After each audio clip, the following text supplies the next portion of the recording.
And welcome back to the Rick Shiels Golf Show podcast, episode number 268. And it's a special one for two reasons. First reason, it's the clubhouse. It's always a chilled vibe when we have a clubhouse episode.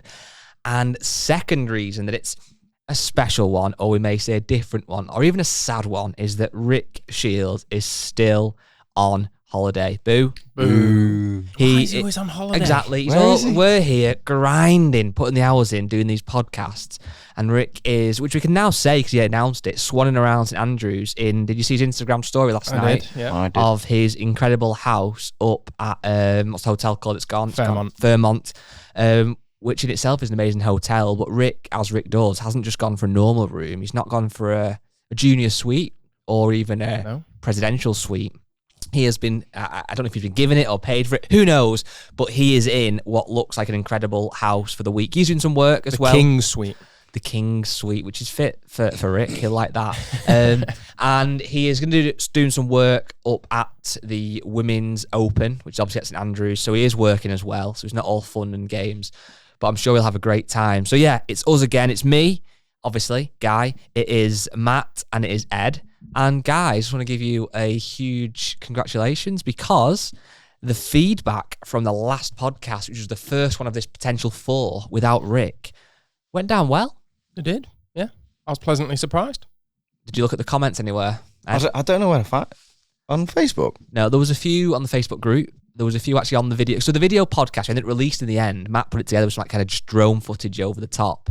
We didn't get to see your faces. As we said last time, I think if we saw your faces, there'd be a lot of people, partners who'd be going, you know what, I want to watch that Rick Shiels Golf Show a little bit more. Yeah. Who would get the most attention, Matt or Ed? A lot of honeys would be after us, I think. And who would be the one that would be the housewives' favourite out of you two, do you think? I don't know. Ed's just had a very, very, very good haircut, so... Do you think it's good? Thank you. Well, he's gone from really long, luscious blonde locks, and now he's gone aggressive shave down the side, little scruffy on top. Looks really good. Going for the mean guy. Yeah. Treat him mean, keep him keen. Yeah, he would treat them mean. It went down. No, seriously though, thanks so much. Obviously, we know this podcast is never going to be the same without Rick. But we said last time we'd like to keep it going while Rick is away and give you guys something to listen to in the car. And you know what? If you want to skip these podcasts until Rick is back, I will be offended, but it's okay. I would be a little bit offended. I'll be a bit gutted, but it's fine. We've got to keep pumping. They say got to keep pumping out as if the effort. We absolutely love doing this podcast. And today, we've been a Clubhouse episode. It's a bit of a Q&A. So I asked on my own Instagram the other day for some questions. And we got bombarded, guys, with questions that we will answer in this podcast. But I like hearing your guys' takes on things as well. And the first one, the only thing is actually what's difficult with this, it's hard to see what people's names actually are because sometimes people's username on Instagram isn't their actual real name. But the first one, it looks like it says Roman, which you can read, Oski 96. He will know who he is when I read that out. But I think Same that's age right. as me then? What, 96? 96. Born in 1996. Yeah. 28. Yep. He could still be 27, just nearly 28. No. Could be. Yeah, he could be. Could be. Getting old, that actually, isn't it? I still see Different you school being a year, young, though, now at this young point, whippersnapper. He'd be the oldest in the year below me now. Yeah. Because Harry, I think, who also works for us, he's the youngest in 96 year. Well, you are getting old at 28, just so you know that. It's all downhill from here. Great. Anyway, he has asked, what is your biggest pet peeve that people do or say while you are playing a round of golf with them? Now, you guys obviously getting these questions given to you for the first time, so you need a little bit of a second to think about that one. Me, however, I had to think about this. And you know what? One of my biggest pet peeves is with people on the golf course that I'm playing with. And this sounds quite mean to say, actually. However, it's true. When you're playing with somebody who isn't as good at golf as you, which for me, let's be honest, most people play with, they're not as good as me. No. You only play with Rick, though. Exactly. Most people I play with, no, but seriously, when you do play with someone who's either new to golf or not the best or whatever, and they hit a bad shot and say, I'm sorry, I don't know what's happening. It's like, do it again. I'm sorry, I don't know what's happening or whatever. I understand it. If you are playing with someone that's a better ability than you and you playing bad, you do feel a little bit kind of embarrassed. If I was playing with someone who's a really good golfer and I was playing badly, like I do most weeks with Rick, to be fair, you do feel a bit embarrassed. However, I think we've said this before on the podcast, people aren't really bothered about how other people play. No. they just focus on themselves. So I know it's a bit mean to call it a pet peeve. It's not like the end of the world. But when people that you're playing with are like apologetic for their bad golf, as long as they're a nice person and a nice company and you have some nice conversation with them, I don't really care how bad they're playing. I care if they're slow, kind of pace off the golf ball. Yeah, pace of play. I mean, I don't mind people being a bit slow because they're hitting a lot of shots, but if they're like walking really slowly or swapping clubs or taking age to read a green, that's annoying. But just hitting bad shots isn't enough to justify saying, I'm sorry, and that does annoy me. Yeah, I always say that when I've played with a couple of my mates who are just getting into golf and, basically just about can hit a ball, is I just say, as long as if you play bad, that's fine, just play fast. Fair dues, like that. Like, it doesn't bother me. Like, I've played a couple of times with my mate, and it'll be fair to say he's not very good, and he might top the ball off the first, and I go, right, doesn't matter, just play a ball from where mine lands. We play a ball from there, play a ball, and then once he gets to, he's hit over a triple bogey, I just say, right, come on, let's pick up, move on to the next hole, and just keep on the pace of playing. I think that's nice for him as well, because he's not just, oh God, I'm really bothered about being in the trees and this, that, and the other, and he's like absolutely duffed it off the first. I'm like, right, well, don't worry about duffing it off the first, because there'll be a time where that's not a normal shot and you'll be hitting off the fairway 200 yards down the middle. So don't worry about it. So don't play bad, but play fast. Yeah, I completely agree. What about playing bad, but playing fast, but having no chat, just being really quiet? Well, if they're bad, they're going to be really far away from me. So. Nice. Yeah, fair enough. Or I'll be really far away from them because I'll spray it even further. Fair enough. The other thing I hate as well, I've not had this for a long time, I've not been a member of a club for a number of years, but when I was a member of a golf club and you would play in a medal comp or whatever it might be, and you get paired with somebody or you join somebody that you don't know, and sometimes you can be pleasantly surprised to get paired with somebody that's a really nice person who, no matter what their ability, just nice person to play with. And sometimes you get paired with somebody who's like a middle-aged bloke who's like acts, like not necessarily immature, but really puts on the kind of bloke facade. So for example, like they'll be calling the wife she, like, well, she's at home today, or she's gone shopping. The missus. Yeah, like really kind of borderline derogatory, and like they can't wait to show off how many pints they're going to drink afterwards or how many they had the night before. And it's like, Martin, you're 45 or you're 50. Yeah. I'm not 18, not impressing me with this kind of behaviour. And that's quite annoying. I'd rather play with someone who's really like, a quiet little mouse who's just, than someone that's really quite like that borderline aggressive, macho, kind of like blokey. And you do get it at golf clubs quite a lot, them kind of fellas who think they're like really like, I don't know, don't like that. I know what you mean. I've got a couple of peeves. Pet peeves. Pardon? Golf peeves. Go on. First one, and I've had this a couple of times recently, where you're playing well on the front nine, medal comp, playing with someone you don't know you've been paired with because it's either a drawn comp or whatever, and ticking along nicely, 1 over, 2 over, whatever, gets the 9th hole, gets the 10th tee, and they're doing the scorecard. Oh, you're on for a good round here, mate. And then I catch this really weird condition where... Mattiitis. Yeah, let's call it Mattiitis for now. And it all goes downhill from there. And I'm just like, why have you said that to me? I'm like, I know what I am. I know I'm 1 over. I know what I am. Let's just focus on the positives and just keep moving forwards. Make a double bogey on 10. Oh, bloody hell, mate. Wheels are falling off, aren't they? And some guy actually said that to me. I made a double bogey on 10, which is quite a tough par 3 at the course I play. And he goes, oh, bloody hell, mate. Wheels are falling off now. You're on for a good score. I feel like I've never known you to come in and say you played golf at the weekend. It was always bad. It's like you've always said, I was 1 under par through 12, and then I went quadruple. That kind of vibe. It happens to me so much. I went the other day, I got to the 13th tee, and 10, 11, 12, we call our golf club Amen Corner, because it is, you got a 200-yard par 3, a drivable par 4 without a bounds left and right, and then a par 4, which is impossible, basically. And I got through all those, and I was still level par, and I was like, right, birdie time, here we go. And I went double, par to par 5, which is basically a par 4, double the par 3, bogeyed the the downhill par 4, which is drivable, and then I got a 9 on the par 5 at the end, which was a real bad day. Guaranteed to blow up, unfortunately. 100%. We have had another question from... Do I not get to say my Of course, sorry. Sorry, my bad. Sorry, Ed. It's all right. Forgiven. I have one. Go on. When people stand behind their ball on the putting green and they just need to mark it and move out of the way.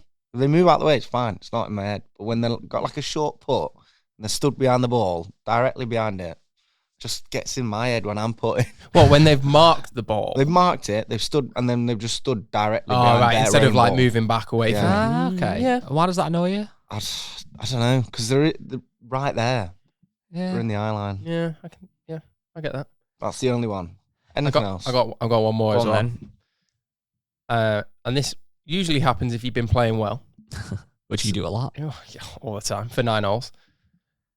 You're stood there, you've hit a few good shots, this, that, and the other, and then your playing partner comes out and goes, so, I've been working a little bit on closing the club face in the backswing, and, how do I do that? Because I've seen you've done that a couple of times in your practice swing. It's like, what's that actually doing? And then they start asking for sort of swing tips and advice, and I'm thinking, I'm not qualified to be giving out advice. Like, Also a 2-shot penalty, coaching advice. On the well, golf. yeah, there we go. I'll say that next time. I'll say, sorry, mate, I can't tell you my secret. It's 2-shot penalty. Or is it 1 shot? Well, I don't know hardly the rules of but golf, if I to give be them honest. if I give them the right swing tips, then the 2-shot penalty, they'll probably save 4 No strokes, offence, so it's a Matt, but I 2-shot wouldn't game. take swing tips. Another question we've had is from, I think it's Heath. It's hard to read these names, but it says, and this has been asked a lot recently, so I thought it was only fair to answer this one. When is Rick going to review Tacoma golf clubs? So a lot of people listening will be aware of who Tacoma, I don't really know how you pronounce it, but let's call it Tacoma for the sake of this. Their golf brand and their golf clubs. Other people will have no idea because they are a relatively new golf brand. And they are one of many golf brands that seems to have come kind of to light in the last 3, 4, 5 years, who are a direct-to-consumer brand. So you can literally buy them only via their website or whatever it might be. And the benefit to most people when a brand has that kind of approach is that it allows the user, the golfer, to buy them at a cheaper price because you're literally paying the brand directly, hence the name direct to consumer, as opposed to buying them from American Golf, who have had to make a profit, who buy them off the manufacturer, etc., who have to make a profit. So there's been loads of brands doing this, and there's been some, like a Vice, who've done very well and have become very established. And there's been loads of brands that have kind of come and seem to have gone again. Yeah. Tacoma, over the recent years, though, and we first heard this brand a number of years ago now, they seem to be one that have gained a lot of traction. And their kind of quite unique approach, and I say unique because it currently is, but it won't be for much longer, is they've really kind of leveraged this kind of YouTube creator and the whole space. So they sponsor a lot of people. I think they sponsor both the Bryan Bros now. Yeah. They sponsored a few of the guys from Taco Golf as well, is it? Taco Golf, I think. Yeah, Luke Kwan. There's been a number of people who've sponsored them, and they've also had obviously lots of product reviews on YouTube. And I would take it with a pinch of salt if people are reviewing the golf clubs or talking about them who are sponsored by the brand, and that's no disrespect to Tacoma, but obviously you'd like to think, or you would think, that if somebody is sponsored by a brand, they're naturally going to give more positives than they would negatives. But we have reached out to Tacoma. They've messaged us before, and we kind of didn't at the time review them for whatever reason, probably because reviews weren't quite as big for us. Now with the Hit channel, obviously we're reviewing a lot more product. We have got some actually on the way, and the last email I received on the 15th of August, so a week ago, was that the clubs were sent out and there's a tracking number, etc. So they should be with us very soon. Nice. Once Rick gets back, obviously we will review the golf club and see how they are. They have irons, obviously, which are probably the best known for. They've now got a driver, which is like 380, so 380 quid. It's obviously much cheaper. Well, that's the tricky thing, isn't it? So it's much cheaper than like the new Titleist one, which we just reviewed, which was like near 600 quid. The issue you've got if you are one of these brands is if they charge 200 quid or 150, then it naturally looks nowhere near as good as a Titleist or a TaylorMade. And equally, if they charge 500 or 600 quid, you think, well, I'm not going to take a chance on this golf brand who I've never really heard of. Their driver does actually seem to look quite like a Ping. It does look quite nice. 380 quid you could go and get last year's Paradigm or... Well, and that's the thing, and that is where the performance of these golf clubs has to stack up, because although it's brand new, it's shiny, and it's in a wrapper, and it's the current driver, if the performance isn't brilliant, then you're right. You would just obviously go out and buy another product. I think what these brands try and do well, and again, Vice did this very well, is to kind of leverage the YouTubers and the Instagram people and create like an actual quite aspirational brand as well. So again, I think Vice, which I'll keep using, is probably the best example of this. Vice golf balls were cheaper than a Pro V1. They were good performance, but they actually built what was like a cult following that became bigger and bigger and bigger to now where they are. They are a major player. I think that's something like a Tacoma. If you are a young kid and you watch a Luke Kwan or the Bryan brothers, etc., and these guys are playing those clubs, and they are a bit cheaper or considerably cheaper in some areas than the big brands, it might give you that encouragement to go and buy them. Our review, as always, Rick's review, should I say, will be completely impartial, completely unbiased. It will be in the HIT studio. We might do some bits on course as well. And we will let you guys know, hand on heart, are these golf clubs from Tacoma worth entertaining, or should you leave them to one side? What do you guys think of the brand so far? From what bits you've seen online, have you got any thoughts initially on the brand? Yeah, I think they look really nice. I think it's quite hard for brands to mess up the look of an iron right now because they all look very similar. Bit of Very matte, true. bit of gloss. I think they look really good. I don't know how they perform, or I like their vision of going after creators because that is obviously what more eyeballs are on than surely over the whole golf YouTube. There's more eyeballs on that than the PJ Tour or in those aspects. And yeah, you're connecting with the actual audience. So yeah, I think it's a good idea. They've got an iron here. I don't know which ones we're getting. I can't remember. One called the 201. And it looks quite similar-ish to those new TaylorMades that Rick's put in the bag. And looks-wise, I mean, they do look phenomenal. And the irons are 600 quid, which again is a price point they probably need to sit at. I think for me, and this is obviously a preconceived conception and something that I guess all these brands are trying to work out of us and change our brains almost, is if somebody gave me a set of these now and I was custom fit to them, I'm sure they'll be great irons. But there would always be a part of me thinking, am I getting as much out of these as I would a Titleist or a Mizuno or a Ping or a TaylorMade? Because they're cheaper. They can't be as good. Now, even though I've just said why they're cheaper, because they go direct to consumer, and although they pay some of these guys, they're not paying the millions of dollars that people pay a Tiger or a Rory. They can save money that way. But would you have that in your head as well, or would you just kind of trust it and let them just use them? I think I'd probably be the same. If they were like 350 quid for a set of irons, I'd be like, or 400 quid, I'd be like, yeah, all right. Yeah, I can get on board with that because I'm not expecting them to be amazing. But then, or I could spend that 600 quid and get a mint set of secondhand Titleists or Cobras or whatever online on any sort of secondhand shop. And speaking of brands like that are a little bit under the radar, a bit of a different brand, but something I haven't told you two guys yet, it's not that exciting. But next week, I am actually going on a golf media day, which I haven't done for a very, very long time. And I did see it in the calendar. Yeah, well, let me explain. So normally, and this is something that, again, we've spoken about before, but to recap, Rick doesn't normally attend these media days from brands. So any golf brand you can think of, typically, when they launch a new series of drivers or irons or something that they deem a big innovation, they'll invite media to an event. I know that Callaway just had one in New York where they unveiled their new Apex irons, and they had Goodweather, who were obviously sponsored by Callaway, and then they invited other creators, other media out to come and experience these irons. And, ultimately it costs Callaway a few £1,000s. Obviously they'll have to spend money on flights and accommodation for all these people and food or golf for a few days. Off the back of that, they're hoping that they educate these creators to know all about their product, that they can kind of sway them a little bit. And also these people make content on the back of their trip, which will then obviously give them more exposure. So actually it makes the brands money really than cost them money. It's something that Rick stopped doing really before I even started working for him. So pre-2017, you think about all the brands that are Titleist, TaylorMade, Callaway, Mizuno, etc., all having these days and Rick attending them all. It's a lot of time. And it really didn't reap that much for Rick. He wasn't making any content at these trips, and we decided a long time ago to stop going to them. We occasionally, as you guys obviously know, and the video will be out by now, we went to Titleist for a fitting recently, and Rick got fitted. That video came out yesterday. We'll touch on that in a minute. Got fitted for Titleist. We do a little bit here and there. But anyway, the day that I'm going to, and it's a random one when you hear it, I'm going to a Wilson Media Day. I was going to say that. It was that or PXG. Now, this is next week. And the reason I'm going to it is partly it's somewhere that we've been to recently. It's very good, which I'll touch on. It's at Turnberry. No wonder you said yes. No, but seriously, one of the reasons why I want to go is Wilson are a brand that fascinate me. Truthfully, fascinate me because the product is genuinely in most categories as good. You could argue maybe not better, but as good as the big brands. And when I say big brands, I'm talking your Ping, Callaway, TaylorMade, etc.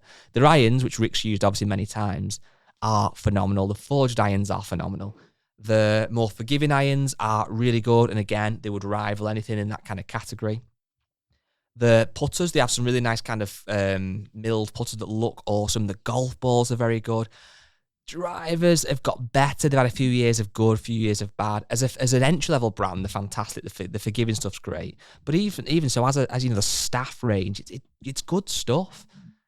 It's a brand that I think still to this day has won more majors in the iron category than any other brand. So it's it's a brand that is used to winning and having great golfers. I think the last guys to win probably were Patrick Harrington winning the back-to-back Opens, I think. Was it not Gary Woodland? Gary Woodland. Fair dues. Good shout, lads. That was on you on it then. But having said all that, and it's been around for years and years and years and years, massive in tennis, obviously in other sports. You'd argue it's one of the biggest ones in tennis. Yeah, I think like it is. If you went to any shop and you picked up your first tennis racket and it's got that distinct W in the middle of it, yeah, and you see it all the time at Wimbledon and whatever. The golf balls as well. We've done reviews on the golf balls. Really good. Now, the point I'm getting to is there's still a brand, that's that point before, where if I was using one of their irons, I'd still be a little bit of me thinking, I'm getting everything out of these. And I sometimes think that's why Rick swapped out with them. He's had them in the bag, played good golf with them, and there's all that niggling bit going, are you losing 3% here or 5% that you might get with a TaylorMade or a Callaway? I don't think he is, but that's going to be in your head. It side is. Of things, isn't and it? I don't know really what else they can do to really change, my perception. And maybe I'm just being a bit pig-headed and I don't know, but I feel like you guys are probably on a similar page to me. It's that weird. So I basically, long story short, I want to go. I want to see what they've got coming up in the future. And I want to learn more about the brand and really understand what they are trying to do because they fascinate me. Obviously, any kind of intel that I pick up, I'll definitely mention on the podcast and talk about it in a bit more depth moving forward because I wouldn't say I feel sorry for them, that's a bit deep, but I honestly don't know what else they can do to really start knocking down the door and beating down the door, getting more consumers and more people. Because I think as well, Wilson even sponsored, did they sponsor Garrett GM Golf a long time ago? Was that not Mizuno? That was Mizuno, you're right. They've sponsored some other guys though, some other creators. They've sponsored that Ben Krupa. Yeah. So they're trying to do other stuff. And there's the English guy, golf coach down south, I think, Lewis Parrow. Did they sponsor him? Yeah, recently he's been sponsored by them. They did a TV show years ago that Rick was a judge on, so the Drive versus Driver, which was a bit like The X Factor or Dragon's Den kind of thing, or Shark Tank in the US, where they had engineers come and create a driver, and Rick was like an independent judge on the panel, and the winner actually had their driver created by Wilson. So again, they kind of pushed the envelope on that. They tried new things. They incorporated Rick at the time, who was like an up-and-coming creator. So I don't know what else they have to do, but I'm very intrigued to see what they are doing. I think if they took a more similar approach to almost Tacoma and got involved, and like Callaway doing a really good job at the minute of like promoting their gear with. They've got a good Bob blend, Sports, haven't they? And they've got great best tour pros in the world at the minute, pretty much all of them.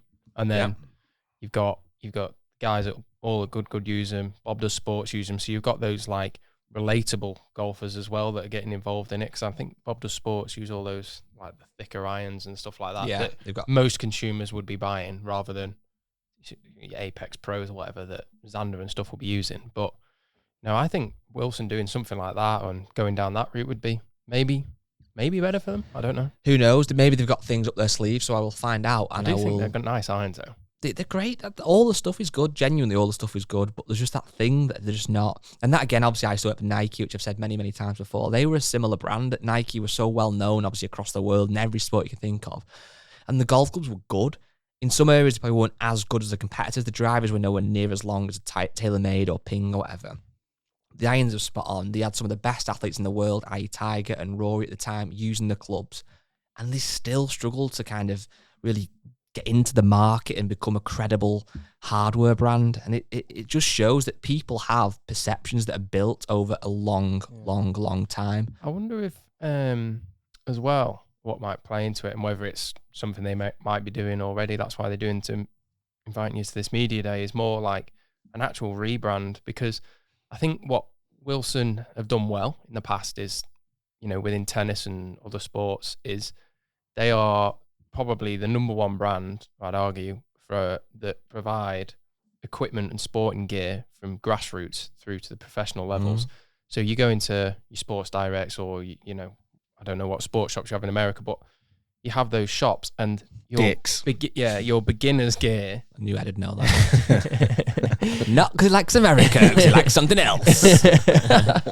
But you would often associate Wilson with that beginner brand, like, oh yeah, I'm getting into tennis, or a good one more recently, paddle. Yeah, paddle. All the new rackets that you get, like they're selling them in our local golf shop now. All these paddle rackets, only because they've got paddle courts, not because they're selling. But they've got all the Wilson gear in, and you might go, oh, that's, oh, mine went a bit funny there. You might go, oh, that's a bit of the sort of beginner, not as good, fancy, sexy gear, whereas you get a nice Titleist driver and it's all premium. But is that because it's got that distinct red W on it where it goes, oh God, yeah, Wilson, not a fan of that. But if they rebranded it and it was some crazy cool logo that was just under the Wilson umbrella, I think whether that would work better. You've got a really good point. I think they try that a little bit, because obviously in golf they have like the Wilson deep red, or I think it's just called Wilson now. They're more forgiving stuff, and then the good stuff is the Wilson staff. Yeah. So it's almost like if you entered the brand as a new golfer and you got fitted, or you bought some irons that were the kind of normal Wilson irons, so to speak, and then you get better and you become a Wilson staff player. I don't know if that potentially elevates it, but you're right. I think that's a very difficult thing they've got to navigate. Do you guys like making easy money? I love it. Well, between us, should be making £3.33 because we had I had a message from, again, annoyingly I can't really read his name. I think it's C Dwayne 13. He'll know who he is when I read this one out. And in fact, he might not be making the money because there's a caveat. He said, I'll give you a tenner if you and Rick just give a shout out to the Westwood Golf Club in East Kilbride. So I'll get my fiver and split that with you. So that's going to be £1.33, is it? Or not quite? I'm not very good at maths. £1.66. I'll get the fiver. We'll get a shout out to £2.50. The Westwood Golf Club in East Kilbride. Huge shout out to them. Will this guy keep his word and give me a tenner or even a fiver? Well, we don't know. I have got actually... You're going to post it? Well, I've just got a Just Giving link in my bio for when I do the London Marathon, which I'm not really announced on it yet. I'll save that. But if he wants to, I've done my part of the deal. Go and donate a fiver or a tenner to my Just Giving link and my bio of Instagram. Nice. Well, there you go. He's a man of his word then. I would like to hear your opinion on this next thing, because you've got absolutely no experience in this, which is why I want to hear your opinion. Lovely. From Alan Matthew. Just had a new baby, so can't play. What's the worst thing? What's the first thing? Not the worst thing. What's the first thing I should work on when I get back to golf? Putting. Okay. Yeah, putting. Because you can do it from home. You can do that while the baby's there. Yeah, you can do it from home. Open your mouth, baby. Yeah. That's not how you treat babies. You can do it from home. Easy. Baby's sleeping. You go out little and often. Every time the baby cries at night, get up, soothe the baby, put it in like one of them, I don't know, basket holders in the front, and then put it away until the baby goes to sleep. It's like a gentle rocking motion. And then actually on the course, that is probably the number one thing I think that racks up a score very easily. Like you can... What, having a baby? No, well, with you, definitely. In your arms. You're putting. You can scab it to the green, you can thin it, you can knuckleball it all the way up to the green. But then once you're on the green, there is no reason why you should not get it in the hole in less than 3 putts or 2 putts, because it's not really a physical thing, is it? It's just a practice thing. I somewhat, not disagree, but I could go, and I don't play that much golf. I said last week I played 8 rounds this year. I do have good days and bad days, as we all do. I could go 3 years now, honestly, 3 years and not play golf, right? You could put me on a golf course, give me a putter, and I'd still be okay. Not going to be great, but I'd be okay. If I didn't play golf for 3 years and you put it on the tee without a bounce down the right, I could shoot 1,000,000. Yeah. I think that, for me personally, is harder. Yeah. That's what kind of golfer we're talking about. The flow of it. Is he a good golfer? It doesn't say. I find that's what, when we've been away filming for a few weeks and I've not done any practice at all, my swing comes back a lot faster than my putting. I've not got enough evidence for this, and I'd like to do some, well, I wouldn't like to do some research, but it'd be interesting if somebody did. If when people, and obviously I've had a child recently, well, a while ago now, if somebody is a father or a mother who plays golf and has a child and obviously then can't play as much or can't play at all for, let's say, a year or 18 months or however long, you'd think, obviously, on paper, that when they then go back to the golf course, they'll be worse at golf because they've not played, they've not practiced, etc., which probably is the case. However, there's another angle, and whether we've seen this in Scotty Scheffler or not, I don't know, she's already so dominant, but having that person, that child who you then obviously look after and everything like that, whether for the average person playing golf, you actually then appreciate it so much more that you are out in the open, you've got some time to yourself, where actually if you miss a putt or you hit one out of bounds, you're not getting as upset as you were previously. And then because you're not as upset, you then play the next hole and maybe get a par rather than another bogey or a double bogey. So potentially, and again, it's all kind of guesswork, but whether actually some people might come back better. Maybe. Or get worse. Or leave your partner and the baby and just play golf every day. Yeah. How about say to your wife, look, I'm going to leave you. Yeah. It's been great. Been a great 16 years. And obviously we've tried for a baby for a long, long time. We finally got our miracle baby who's 18 months old or 2 years old now. I've had enough. You're waiting that long? I've had enough. 6 weeks old. 6 weeks. Let's go realistic. Yeah. I'm going to quit my job. I'm going to move to St Andrews, live in the back of a van. Nice. And just play golf every night. Get a part-time job in the Dunvegan, cleaning glasses. Yeah, I'd love that. Sounds like my dream life. You'd be a great father. You'd be like, look. That's your dream life. Leaving a 6-week-old baby and going in a van. Look, I've shot 10 over. I think the tour is calling me. Yeah, well, there you go. Who knows? But then I'd go, but I was level over 9 holes. Exactly. So. If you join the 9-hole tour with no pressure, you'd be scary. A question from, I have picked the worst names ever today to try and get on. But anyway. Just call them professional golfer names. Question from Lee Westwood. Yeah, okay. This is a question from, it's actually from Martin. So we're going to say Martin Borgmeyer, but it's not. It's from Martin Doig, I think it is. The guy, what's your handicap, mate? I'm guessing this. It's just a couple. So this comes up quite a lot. My last official handicap, and this was before the new handicap system, was like 3.1 or something. The real one. But let me give some caveats for people that are interested who've listened long enough. Growing up, played a lot of golf. Got down to about 4 when I was like 16 and was going to do the whole be a pro thing and decided not to. Then you decided? No, I mean a play-in pro. No, I didn't mean a play. I meant a club pro. Oh, right. I decided not to go through that route in the end. Obviously, people may know if you're 18 years old and you've got GCSEs in maths and English of a C or above and you're 4 handicap or less, you can do your PJ professional, like apprenticeship kind of thing, training. I think now you have to be off 6. They've actually upped it a little bit. Jesus. So I had all those criteria. I was off 4. I had my GCSEs. I got to 18. Decided instead I'd carry on at college and then go and do a degree. So I didn't do that. And when I was doing my degree, didn't play a lot of golf. My handicap actually lapsed completely. And I was just obviously at uni, going out and stuff. Graduated from uni and decided I'm going to join the golf club again and get a handicap back and get really into it. And at the same time, I was working at American Golf while I just finished my graduation. So that's how obviously I knew Rick and stuff. Got some new clubs again, or second-hand clubs, but got a new set of clubs to me. Joined the golf club, did 3 cards and got put off 6. Because at the time, I believe, whether this was true or not, what they told me, you couldn't get put into a Category 1 handicap just from handing in 3 cards. So the Category 1 at the time was 5 or better. Yeah. So they put me off 6. Very quickly, I was honestly playing awesome. And I actually had a Facebook memory the other day that came up of when I won lowest gross, one of the medals and stuff. I was doing decent. I got down to 2.6, I think. So I was never off 2, but 2.6. Playing really nice golf. Again, old handicap system. That slowly went up and up and up until about 3.1. And after that, wasn't really playing much golf. So my last official handicap was like 3.1. However, as I said last week, said again in this podcast, played 8 times this year. I have no idea what my handicap would be. If I break 80, I'm relatively happy. I can hit some amazing shots, hit some terrible shots, but I'm not that fussed, really. Doesn't really bother me. Fluctuates. This new handicap system does fluctuate a lot, though. Oh, yeah. I've been down at, I was at 6.7, 7.2, 7.7, handed in a bad card the other day, and now I'm at 9.2, so I'm not really sure. Yeah. Not really sure what handicap I am, to be honest. I feel like the old handicap system wouldn't have changed quite dramatically. Well, the old handicap system, you would only ever go up 0.1 no matter how badly you played. So if you were off 9, obviously on the dot, and you shot 100, you'd go to 9.1. Yeah. And then the same next week, 9.2. Yeah, so if you had, that's why I had a good spell and went from this 6 to 2.6 in literally a matter of weeks. And then I started playing quite badly, but still every week you're just 0.1, 0.1. Yeah.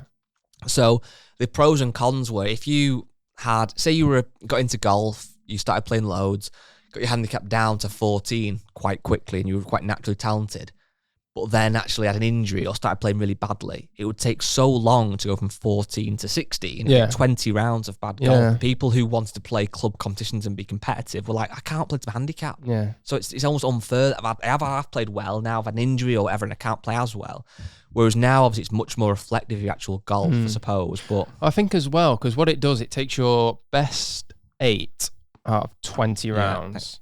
I think that's right. I think so. And then, so, I mean, what's certainly happening with mine is, because I play very good golf and then very bad golf, I got a lot of good scores, bad scores, good scores, bad scores. And then as it sort of moves down the sort of table and your score drops off at the bottom at the cut line, it can change quite dramatically. So I had like a 78 come off, and then my next best score was an 85. So it's like, it changes quite a lot, like the whole average, which is why I think it's fluctuating so much. What are your 2 handicaps now? Mine is now 2.6. At time of speaking, mine is 9.2. You know what you find as well a lot more now? I don't know if you know this, Ed, because you obviously played golf for years and years and had a handicap, whatever. People seem to be much more exact these days when you asked what the handicap was. Yeah. I remember when I was growing up, if I asked you that then and you said 2.6, you'd be like, all right, you're off 3, just say the words. Now people do say a lot more, like I'm off 7.1 or whatever. Probably because of the course rating now. Yeah. So your handicap is adjusted by which course you play. So it does make kind of more. need to be more specific. I Whereas we were 2.5, you're 3. Yeah. It was annoying that I remember being a junior and someone saying like, what you off? And you'd be like, well, 3, but yeah, I'm 3, but I am 2.6. Or I am 2.5. It's like, you're still 3, but I'm 2.5. Fair dues. This question now, at first I thought, what a rubbish question. What a stupid question. And actually, I've had a little think about it. So it's from Richard Lockie. Would you rather have a bogey-free 4 under par, okay, or 5 under par, but with a double bogey? Now, my first thought was the 5 under par. Obviously, I'd rather shoot the lowest score. Certainly in a competition or something, I don't care as long as you win or you have the best score possible. But then I got thinking, actually, let's just say tomorrow we went to the old course, right? And you played the old course and you shot a bogey-free 4 under par. I imagine you'd leave the golf course grinning from ear to ear. You'd be so happy. I would, obviously. However, if you shot 5 under par, which obviously is a better score, clearly, but you had a double bogey on the first, well, any hole, you'd come off the golf course and be like, oh my God, time when you know, I shot 5 under today at the old course. Well done, Ed. Well done, Matt. But I had a double. If I hadn't had that, I'd have been 7 under. Yeah. Or even, when you left shots out there. It's almost that niggle of like, you've had a better score. Whereas the guy that shot 4 under, he might have missed a putt for whatever here or there, but like, it's almost a cleaner scorecard. So what do you think? I'm a 4 under par. You'd rather go for 400 with, wow. What if I beat you though because I shot 5 under? That's not happening. I don't know. I quite like it when you on the last hole. I quite like it when you if you're playing all right, and then if you've had a double or whatever, I get there was a lot, but then you kind of getting back with birdies. It's like, oh, nice. There's a bit more. Whereas if you're just steady cruising, it's a bit boring, isn't it? You're like, yeah, another par. Yeah, but you've made 4 birdies. Yeah, but then you've made more. You must have made 7 birdies. You made more if you go. My heart couldn't handle it. I know that would be the thing. I wonder who has ever had the most perfect round of golf. And I suppose by that you could argue whoever shot the lowest score in history. But 18 pars, isn't it? There's those guys doing that. 18 pars isn't perfect. Is it YouTube or Instagram where they're trying to make 18 birdies in a row? Seeing how many days it takes them. But even then, no, he's just 18 pars. 18 pars. He just plays it every day. Is it perfect though? Because say if there's a par 5 and it's reachable in 2, which a lot of them are, if you hit 2 good shots and you get on the side of the green, you're 25 or 30 foot away and you hit a good putt for eagle and it lips out or it misses. Even though you're gonna get then the birdie, it's like, oh, if that had gone in. So who, if ever, wonder what the round of golf were. Maybe that person, not even the actual score reflects that, but that person left the golf course feeling the absolute most satisfied. Where they themselves feel like that almost couldn't have gone any better. I actually think if you made 18 pars, you probably would be leaving the course disappointed. What about then? Nine hole-in-ones on mini golf. That would be perfect. Perfect. What about then 18 pars where you hit like quite thin drive, but like down the middle? Can't really moan about. You know it's not a good strike, but it's down the middle. Yeah, but hear me out. Then you hit on the green to like 35 foot.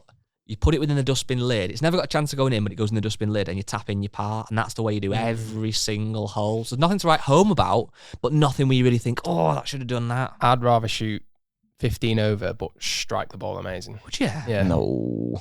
Yeah. Oh. If you just scrapping the ball around and But- making pars. They're the best golfers at club level. Yeah, well, they're the best golfers, but it's no fun, is it? No, the best You don't golfers ever leave stripe the it court. and score well. Yeah. Tour pros. The best club golfers often, apart from the guys off +4 who plays for the county. They just scrap it down the The middle. normal, I've just played with so many Yeah, guys I in have. the past who annoy me. You know, I was a junior and golf was my absolute life. And these guys who are like young middle age would like hit it nowhere near as far, No. kind of thin it down the middle, then put it on the side of the green. They're always 2 up and putts, down. and Yeah. just nothing phases him. I don't know. I would be leaving the course just, oh God, that just wasn't fun. Like, yeah, I shot level par, but I also. can guarantee you would He'd come in the morning. you'd be like, Well, yeah, I would be, but then you'd be like, oh, how'd you play? Oh, terrible. Just You scrapped couldn't. it everywhere. I don't think you could play terrible and shoot double gross. I don't know. Who's excited for the Women's Open that's already a day in? absolutely, me. St Andrews, our favourite place. Oh, I'm very excited. So obviously, yeah, it's a good point, Ed. The AIG Women's Open started, well, it would be yesterday, but it's actually today. We're recording this on Thursday. I believe the weather is set to be horrendous, so I feel sorry because that is a golf course that, although it can be quite an easy golf course, admittedly, when the weather hard gets as well. up, it can be a very tough place to play. I think a little bit like, although it's nothing like, but a little bit like Liv the other week at JCB. I was so excited for because I knew the golf course so well, as did you guys. yeah. I feel like with the Open at St Andrews, it's another one where I know, apart from those holes like 2 to 6, that all feel quite similar because they go out one way, and there's a few obviously on the way back in. But there's a lot of holes that I really feel like I know very, very well. So I'm so excited to see how they play around there. Yeah. I love seeing big tournaments on there. It's I'm very excited.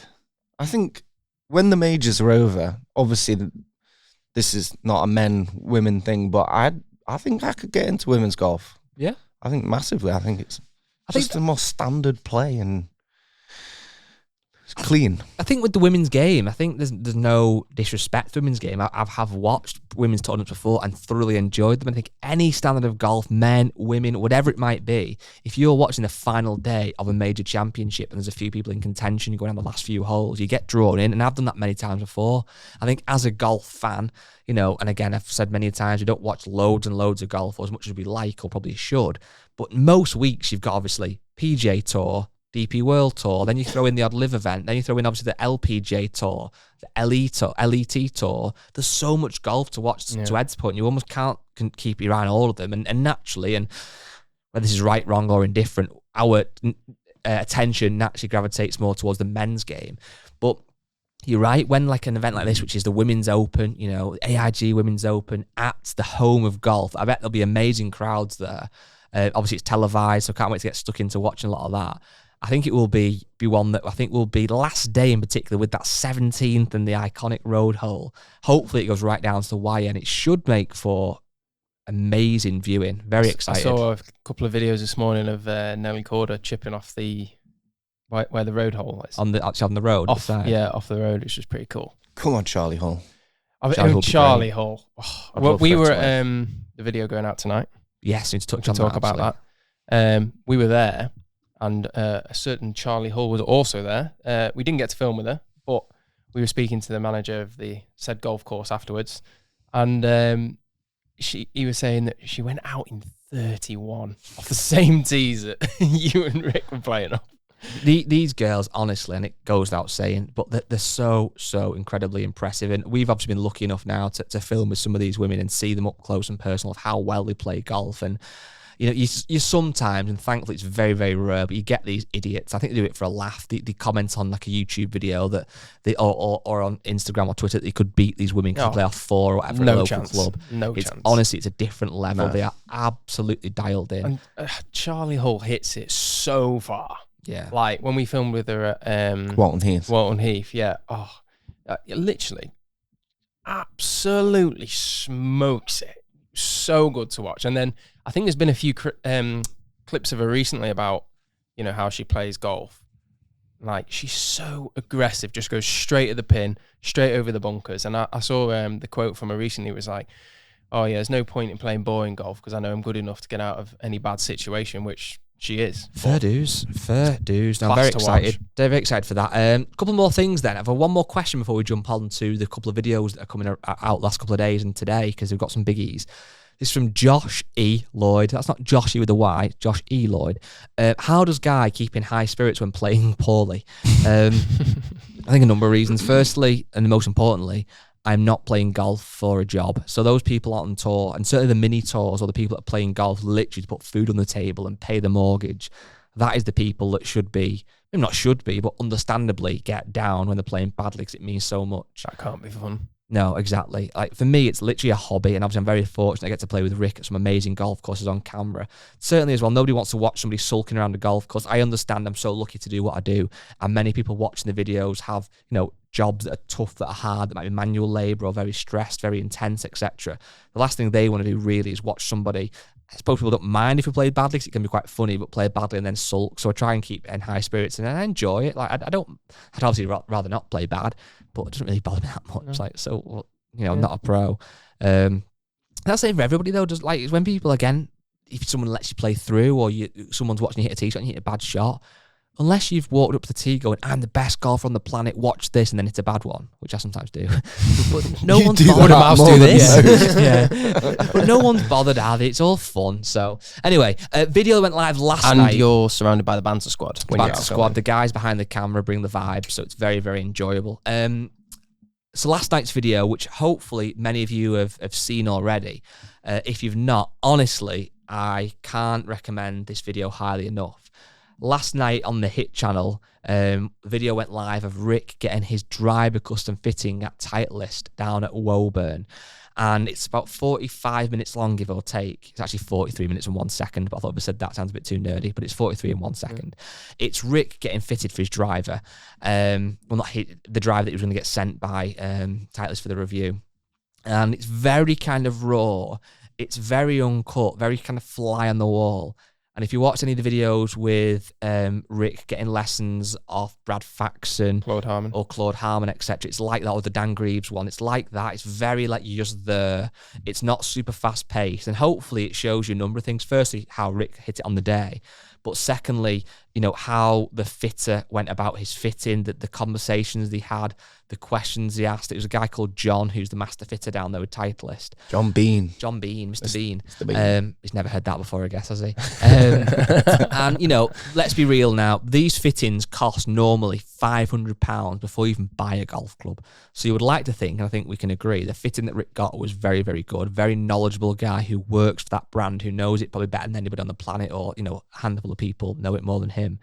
Whereas, and no disrespect, if you go to your local golf kind of high street store and you get fitted with somebody like a young guy, Charnock, who's working there part-time as a student, you fit in and the knowledge and the execution won't be anything like this. So this should show you what a premium fitting looks like, and also give you an idea of some questions that you may ask your fitter. They may not have the answers to those questions, but still, questions and what it should look like at the top level. It's really insightful. So that goes out again last night. It's tonight for us as we say this, because we're filming a day early, but it's a great video. If there's any editing mistakes, just let me know. It was Ed, so yeah, slate Ed in the comments. And then tonight at 4 p.m. is an absolute monster. We have got the Break 75 filmed at Trump Turnberry. Even saying it out loud, I think there'll be some people who don't like the Trump name be associated, whatever. Obviously, I know politics at the minute, certainly the US is a massive talking point, but putting that to one side, we're all about golf here. We're all about golf. It was an absolutely phenomenal golf course. I was lucky to get to play with Rick as well. There was a trailer that was released on Monday, was it? Or yes, there was some bits that have gone out already, and you'll have seen it. Honestly, the most stunning golf course probably ever seen, and the weather was unreal as well, which is phenomenal. Some good golf played, but that should be a nice one that you just kind of chill with, put on the TV and enjoy it, soak it all up, because it's a phenomenal golf course. As we said last week, the green fee moving forward is going to be £1,000 before 1 o'clock in the summer months. So it's a very expensive golf course. Definitely watch it on the TV. It will enhance your experience 4K by 10. it up, put it on the big TV and Eddie enjoy Lort's on the it. drone. The drone footage is phenomenal. Yeah, it's like to sell our own videos, but truthfully, it's a really solid video. So very much hope you guys enjoy that. And I think that pretty much wraps up this episode, this Clubhouse episode of the Rick Shiels Golf Show podcast. As we said last week, if you enjoyed it and you want to do us a little favour, you scratch our back and we'll scratch yours by providing more content. Give us a little 5-star rating on Apple. Just 5 stars will do. 4 or 5, ideally the 5. And any emails, please send them in to the podcast at rickshiels.com. We'll get some of those in the next one. Hopefully we sit here on Monday to record this. And there's been a great winner at the Women's Open. The BMW Championship as well, and the PJ Tour. We'll have that to talk about. At Castle Rock last year's Victor Hovland won that. Let's see who wins this year. And some of Ed's weekend antics, potentially. Is it? It's a long weekend. It'll be Tuesday we do it. It's a bank holiday Monday. So it'll be a Tuesday morning recording, bang out on Tuesday. Quick so that's just good to know for people listening, actually. If you wake up on Tuesday morning, get in the car, first day back at work after bank holiday, you're excited to hit Ed Lawton and Matt talk on the podcast. And you think, where is it? Wait till lunchtime. Yeah. It'll be there at lunch. The way home, listen to it on the way home. Yeah. Exactly. Yeah. Awesome. Forgot about that. Well, the cheesy chips are just getting brought out in the clubhouse, so perfect. And a pint of Pepsi Max for me, please. And game of snooker, but we'll play as a 3-man snooker. Then we'll realise that actually we're not very good at snooker as a junior. Is hard. Get a bit bored after a while and just leave it. And then go do chipping comp. I used to like playing in the changing rooms, hiding head covers and stuff. Yeah, towel whips. Yeah. Getting naked in the changing rooms. Nice. Didn't really. Like we are now. We did this whole podcast naked. I've got socks on. Well, yeah. That's why we can't. Everyone's like, why can't you film the podcast? It's like, well, we could, but Ed likes getting naked. It's a bit weird. Too many I'm naked better at people. speaking when I'm naked. Yeah, too many abs. Is it normal to be that punk? On that note, right, guys, we'll see you next week. Bye.